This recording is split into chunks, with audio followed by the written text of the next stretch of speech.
Bonjour à tous, je suis aujourd'hui à Guignicourt dans l'Aisne avec Jean-François Louvel, chef de culture sur l'exploitation de monsieur Olivier Dauger. Le terroir se compose de terre blanche et de terre colorée. L'exploitation gérée par Jean-François Louvel compte 220 hectares, dont 45 hectares de betteraves. Jean-François, pouvez-vous nous en dire plus sur l'exploitation ? Oui, en effet, nous cultivons 220 hectares. Et sur les 220 hectares, nous avons du blé, des pois, du colza et 45 hectares de betteraves qui sont produites pour l'usine de Bazancourt. Dans les années antérieures, la sole en betterave était bien plus chargée qu'aujourd'hui. Et suite à ça, nous avons dû nous orienter vers des variétés double tolérantes, notamment anti-nématodes, ce qui nous a permis de retrouver de la productivité.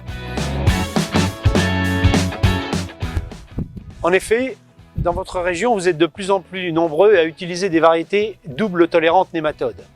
Lors du choix de vos variétés, quels sont les critères que vous prenez en compte ? Déjà, j'oriente mon choix variétal toujours sur la productivité, ainsi que sur les maladies du feuillage. Nous sommes pas mal touchés par la circo dans cette région. Et cette année, j'ai opté pour plusieurs génétiques double tolérantes nématodes. Et tout s'est bien passé, sauf la période de gel que nous avons subie au printemps. Actuellement, lorsqu'on parcourt la plaine, on s'aperçoit qu'elle est en train de changer de couleur, notamment avec la pression des maladies du feuillage et plus précisément avec la cercosporiose.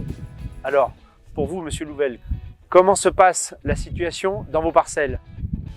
Je n'ai réalisé que 2 traitements fongicides sur cette parcelle-là. Et sur les 30 hectares que nous avons déjà arrachés, il reste celle-ci de 15 hectares. Nous avons 2 variétés dans cette parcelle-là et sur la variété Annabella de chez KWS, on voit quand même une différence de couleur au niveau du feuillage. Elle reste très correcte au regard de sa voisine. Alors pour 2022, Jean-François, comment va s'orienter votre choix de vos variétés ? L'allongement des campagnes nous oblige à prendre en compte de façon obligatoire le critère maladie du feuillage afin de sécuriser nos rendements.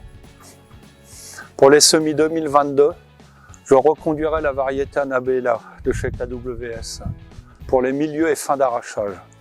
Et pour tout vous dire, j'attends avec impatience la récolte afin de mesurer l'effet cercosporiose par rapport à sa voisine au champ qui a craqué.